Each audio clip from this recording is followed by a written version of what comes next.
मेरो प्रिय मेरो सबै थोक मेरो हाँसो ओखतिर रोक मेरो रुवाही उत्तेजना र शोक मेरो नरक र मेरो स्वर्ग लो So hello and namaste, welcome back to our channel. I'm back with a new tutorial हैन फेरि हेरिसक्नु म के सिक्छु भनेर. सो गाइस मैले यस्तै खाले एउटा सिमिलर टाइप्सको ट्युटोरियल पनि दिएको छु हैन, त्यो चाहिँ तपाईले हेर्नु होला. डिस्क्रिप्सनमा माथि लिंक राखिदिन्छु. यस्तै खाले ट्युटोरियल पनि त्यो छ हैन.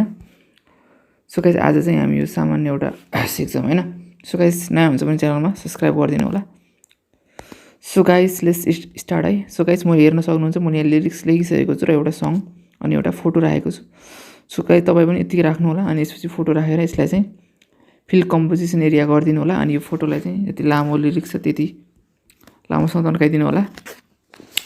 सो गाइस तपाईले चाहिँ के गर्नुपर्ने हुन्छ भनेपछि यो फोटोको चाहिँ थोरै ओपासिटी कम गरिदिनु होला जसले गर्दा लिरिक्स राम्रो देखियोस् हैन. यति जति कम गरिदिनु होला. अनि यो गरेर तपाईले यो फन्टको स्टाइल छ नि, फन्टको स्टाइल चाहिँ यो स्लो लाइफ भन्ने हो हैन. यो चाहिँ म लिंक तल राखिदिन्छु गरेर यसको साइज यति 20 जति राखेर अलि ठुलो गरेर एउटा यस्तो खाली कलर राखिदिनु होला. सो गाइस यति गरेर अनि तपाईले चाहिँ के गर्नु होला भनेपछि सबैले लिरिक्सलाई यसरी मिलाएर लेख्नु होला. अलि ठुलो लेख्नु होला. मेरो अलि सानो भएको छ लिरिक्स हैन, अलि ठुलो राख्नु होला. सो गाइस त्यसपछि तपाईले के गर्नु होला भने यसरी लेयरमा जानु होला, इफेक्टमा जानु होला हैन. फर्स्ट इफेक्ट दिन्छौं. त्यसमा चाहिँ तपाईले इफेक्टमा एड इफेक्टमा गएर टेक्स्ट ट्रान्सफर्म भन्ने इफेक्टलाई एड गर्नु होला गाइस. अनि यसलाई चाहिँ एड गरेर टेक्स्ट ट्रान्सफर्मको तपाईले चाहिँ फेज छ नि यो फेजमा आउनु होला. फेजमा आएर चाहिँ दुईटा की फ्रेम दिनु होला. एउटा की फ्रेम यता दिनु होला, यसलाई अगाडि यसरी लैजानु होला. अर्को की फ्रेम दिनु होला अनि यसलाई चाहिँ लास्टमा लैजानु होला है. सो गाइस यति गरेर तपाईले चाहिँ के गर्नु होला भनेपछि बिचमा दुईटा दिनु होला. कस्तो भनेपछि एउटा यता अनि अर्को चाहिँ यसरी यता यसरी दिनु होला हैन. यसरी दिएर अनि यो जुन यसको फेज छ नि यो फेजलाई चाहिँ यसरी घटाइदिनु होला. सुरुकोमा चाहिँ अलिक घटाएर 100 नियर बाइ 100 जति राख्दिनु होला. 100 राख्दा पनि हुन्छ हैन, 99 राख्दा पनि भयो. यति राख्दिनु होला र यो सुरुको जुन यो फेज छ नि यसलाई चाहिँ इन्क्रिज गर्नुपर्ने हुन्छ. फेजलाई इन्क्रिज गरेर 100 भन्दा थोरै बढी यति जति राख्दिनु होला हैन. 105 जति राख्दिदा हाम्रो भयो हैन. यति गरिसकेपछि चाहिँ दुईटा की फ्रेमको बीचमा आउनु होला. यसरी बिचको दुईटा की फ्रेम है यसरी बीचमा आएर ग्राफमा आएर यस्तो खाले ग्राफ गराइदिनु होला हैन. यस्तो खाले ग्राफ गराइदिनु होला. हेर्नु होला. यस्तो खाले ग्राफ गराइदिनु होला. ब्याक आउनु होला गराएर अनि यति गरिसकेपछि तपाई यसरी अफसेटमा आउनु होला हैन.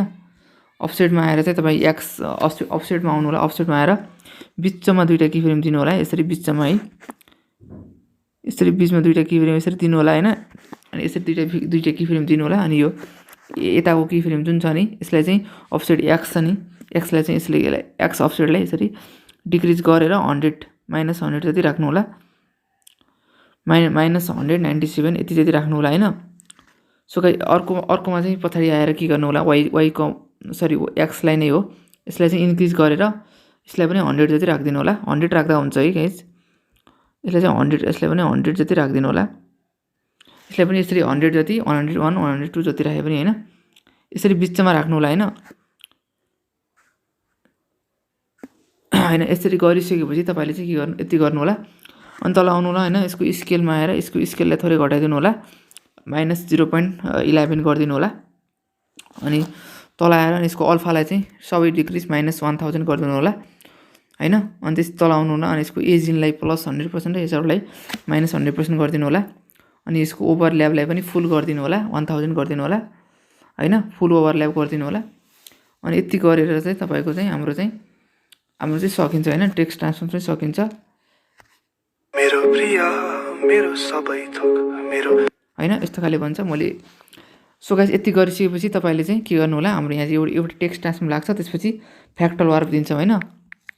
लास्टमा हेर्दिनु होला है गाइस. म राम्रो बनाउन ट्राई गर्छु. सो गाइस फ्याक्टल वार्पलाई एड गर्नु होला. फ्याक्टल वार्प एड गरिसकेपछि तपाईले एउटा की फ्रेम दिनु होला पोजिसनमा अनि एउटा की फ्रेमलाई अगाडि लैजानु होला अनि अर्को की फ्रेम दिनु होला. अनि यसको एक्सलाई चाहिँ इन्क्रिज गरेर 1200 देखि 1500 राख्दा पनि हुन्छ है. यसरी राख्नु होला. अनि यसलाई चाहिँ 1200 1500 जति राख्दा पनि हुन्छ है. यतिको बीचमा यसरी राख्दिनु होला. म चाहिँ 15000 राख्छु करिब 1500. अनि यसको वाइलाई चाहिँ यसलाई डिक्रिज गरिदिनु होला. कति डिक्रिज गर्नु होला भनेपछि 600 700 राख्दा हुन्छ है. 700 राख्दै राख्दियो हैन. 700 जति राखिदिउँ, 750 जति राख्नु होला। अनि यसलाई चाहिँ यसरी लास्टसम्म लैजानु होला हैन। त्यसपछि यसको म्याग्निट्युडलाई घटाउनु पर्ने हुन्छ। घटाएर 0.15 देखि 20 को बिचमा राख्नु होला। 0.15 राख्दिउँ हैन। 0.15 यसको म्याग्निट्युड राखिदिनु होला। अनि यसको डिटेललाई चाहिँ इन्क्रिज गर्नुपर्ने हुन्छ। अनि इन्क्रिज गरेर 1.80 जति राखिदिनु होला। अनि हैन, अनि यति गरिसकेपछि यसको स्क्रिन स्पेसलाई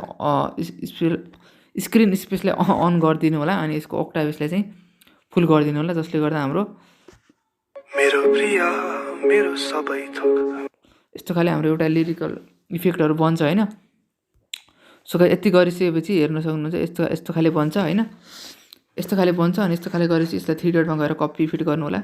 लास्टसम्म हेर्नु होला। मैले चाहिँ यसमा अर्को चीज पनि एउटा सिकाउँछु हैन, के भनेपछि यसलाई ग्लु गर्न सिकाउँछु हैन। यसलाई चाहिँ सबै 3 डटमा गएर यसरी पेस्ट गरिदिनु होला हैन सबै लेयरमा। सो गाइस यसरी पेस्ट गरिसकेपछि तपाईले चाहिँ यहाँ जानु होला। अनि सिलेक्ट अल गर्नु होला। तपाईले चाहिँ यसो इमेज र सँगलाई सिलेक्ट नगर्नु होला। अनि यसलाई चाहिँ ग्रुप बनाइदिनु होला। ग्रुप बनाएर यसलाई चाहिँ डुप्लिकेट लेयर गरिदिनु होला। मेरो प्रिय मेरो सबै थोक गाइस डुप्लिकेट लेयर नगर्दा पनि हुन्छ है। मेरो प्रिय मेरो सबै थोक मेरो। सो गाइस यस्तो गर्नु होला। अनि यसलाई चाहिँ डुप्लिकेट लेयर र गौसन ब्लर एड गर्दा पनि हुन्छ। अनि गौसन ब्लरलाई एड गरिदिने पनि हुन्छ हैन। गौसन ब्लर यसलाई चाहिँ एड गरिदिनु होला, जसले गर्दा यदि यस्तो ग्लु गरेर चाहनुहुन्छ भने मेरो प्रिय मेरो सबै थोक मेरो हाँसो यस्तो खाले ग्लु पनि बन्छ हैन। सो गाइस यति नै हो हैन। सो भिडियोलाई लास्टसम्म हेरिदिनु भयो, त्यसको लागि धेरै धेरै धन्यवाद। सो गाइस केही कुरा छ भने कमेन्ट गरिदिनु होला। See you in the next video हैन। Thank you for watching. Don't forget to like the video है।